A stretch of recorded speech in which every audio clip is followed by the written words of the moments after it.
There's a moment, and if you're watching this, you probably know exactly what I'm talking about. The moment you look at your parent and something felt different. Not dramatically different, not movie scene different, just off. And you couldn't explain it, but you felt it. And then you called your sibling and they said, "You're overreacting." My name is Slava. I'm a nurse practitioner, and I'm also a daughter actively caring for a parent with cancer. I live in both worlds, the clinical one and the deeply personal one. And in this video, I want to talk about something families almost never talk about loud. What happens when you see the changes in a parent and nobody else does? What to do when you are dismissed as a dramatic one? And this is the part I really want you to stay for. How to actually protect your parent legally and medically before a crisis forces your hand. Let me start here. If you notice something first before anyone else, that's not you being dramatic. That's you being present. Research in family caregiving consistently shows that the person who raises the first alarm is usually right. They're not catastrophizing, they're tracking. Maybe it was the way your mom repeated stories 3 times in one dinner. Maybe it was your dad moving slower, looking confused in a familiar place. Maybe it was the house feeling different, less organized, less like them. Those are real signals. And your nervous system picked them up for a reason. And later in this video, I'm going to show you exactly how to bring this up in a way that doesn't put you on the defensive or push your siblings further away, and you actually can move conversation forward. So stay with me. Here's what happens next in almost every family I've seen, clinically and personally. You tell a sibling and they don't see it, or they don't want to see it, and suddenly you are not the concerned one anymore. You are the drama queen. But hear me out. Your siblings dismissing you is not just them being difficult. Sometimes it's a grief response. They're not ready to look at what you are seeing, because looking at it means accepting that something is changing, and that's terrifying. So instead of sitting with that fear, they redirect it at you. You've always been like this. You've always been warrior, the planner. You catastrophize. And maybe they're right that you are a planner, but being a planner is exactly what this situation requires. The laid-back sibling, the one who says, "Let's just wait and see," they're not wrong for being who they are. But here is the truth. By default, this will fall on you. It already is, isn't it? If you stay till the end of the video with me, I'll share a solution that will help all the siblings, regardless of different opinions, to get on the same page without arguments or challenging each other. It works every time. So what do you do when you are the only one who sees it? Stop trying to convince them right now. I know that's counterintuitive, but here's why it matters. The harder you push, the more they distance. It's not logic, it's psychology. When people feel pressure, they defend. So step back, take a breath, and reframe your approach. You are not trying to win an argument here. You are trying to protect your parent. Those are completely different goals. Here's what I've seen works, both in families I've sat with clinically and in my own. Shift from "I think something is wrong" to "I want to make sure we are all prepared just in case." That framing disarms the defensiveness. Nobody can argue with just being prepared. Now let's talk about the family meeting. And I mean 2 kinds. One with your parent present and one without. And both matter for different reasons. So meeting with your parent, first, just with a sibling, not to gossip, not to complain, but to align. Before you can start productive conversation with your parent, you need at least to be on a baseline agreement with yourselves. You're not asking everyone to agree with everything you've noticed. You are asking them to come to the table with open minds. Set an agenda, literally. Here are the topics. What are we seeing? What are we worried about? What do we need each other to understand? And then, and this is important, set expectations, not ultimatums, expectations. Let's say, by the end of this month, we need to know if mom has a healthcare proxy. By the end of next month, we need to understand her finances enough to help if something happens overnight, and so on. Deadlines create accountability. Without them, we should do this becomes we'll do it eventually, which becomes never. The meeting with your parent present is different. I'll share exactly what I've seen worked in my patients' families that help them to honor parents' wishes. This meeting isn't an intervention, it is conversation. And it starts with love, not fear. Mom, we just want to make sure we know how to help you the way you want to be helped.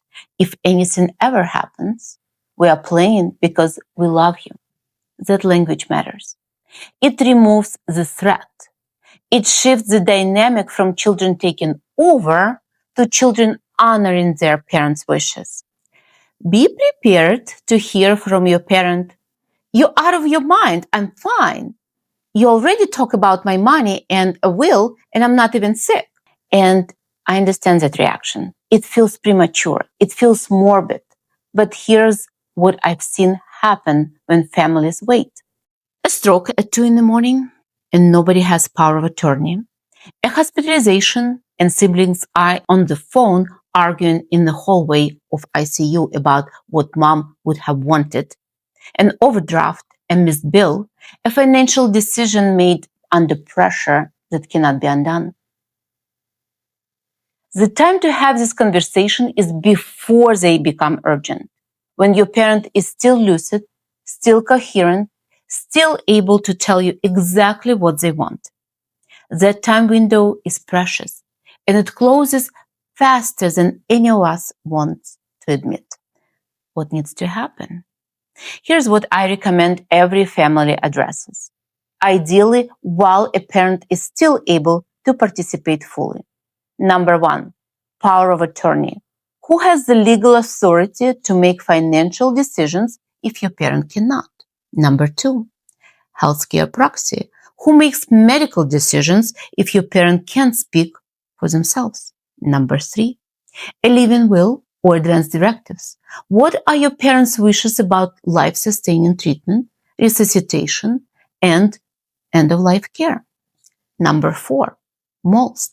This is specific to certain states, but it's critically important, and it's a good guideline for information if your state does not use MOLST forms. So what's MOLST form? It's a medical order, a statement of wishes. It travels with you, your parent, into any healthcare settings.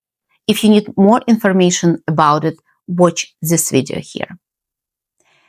And last but not least, number 5, a basic financial picture, account allocations, beneficiaries, insurance policies, any outstanding debts. None of this is about anticipating the worst. It's about making sure your parents' voice is heard even when they can't speak. So the solution to bring all the siblings and a parent on the same page is the most powerful tool I recommend in this situation, and the one most families do not think to use. You need to arrange for all the siblings an appointment with your parents' PCP, not because you need a backup, but because your parents' primary care physician can give siblings something you cannot: professional and objective clinical observation. Call the PCP's office, explain the family situation, ask if siblings can join next appointment, either in person or by telemedicine. Many practices now accommodate family televisits. You can literally have a sibling join from another state via video. And when a physician says, I've been noticing some changes in your mother's memory and I'd like to do some additional screening, that lands differently than when you say it. It's not that your voice doesn't matter. It does. But sometimes people need to hear a concern in a clinical setting before it becomes real to them. Use that. It's not manipulation. It's a strategy. If you found yourself nodding alone, or any part of this felt like someone finally said out loud what you've been carrying quietly, this channel is for you. Consider subscribing, push that like button, and share it with a friend or sibling. And now, let's talk about the hardest conversation, talking to your parent directly. I won't sugarcoat it. It's uncomfortable. But I've said enough of this, professionally and personally, to know it gets harder the longer you wait. The one thing that makes it land well every time: go in to listen, not to explain. Ask what they want. You might be surprised how much they've already thought about it. For example, Mom, I've been thinking, if something ever happened and you couldn't speak for yourself, I wouldn't know what you'd want. And that scares me. Can we talk about it? Most parents, when asked from a place of genuine love rather than authority or power, will open up, maybe with some delay. They probably have been thinking about it too. They just didn't know how to bring it up. And by asking them about it, you're giving them permission. Here's what I want to leave you with. It's exhausting being the person who cares the most. But it also means something. Not that you were handed a burden, but that you have a capacity your siblings might not have found yet. That's not a criticism of them. It's just the truth about you. You didn't choose to be the one who sees it first, but you are. And instead of waiting for everyone else to catch up, you are showing up, and your parent is lucky you're there for them.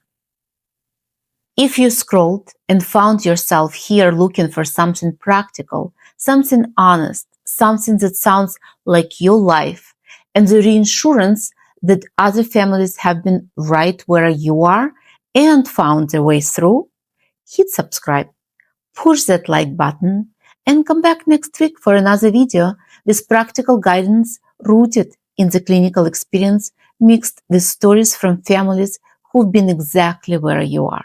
If you're interested in the conversation about what to do when your parent refuses help, when they know something is changing and they're scared to admit it, that one is a hard conversation too.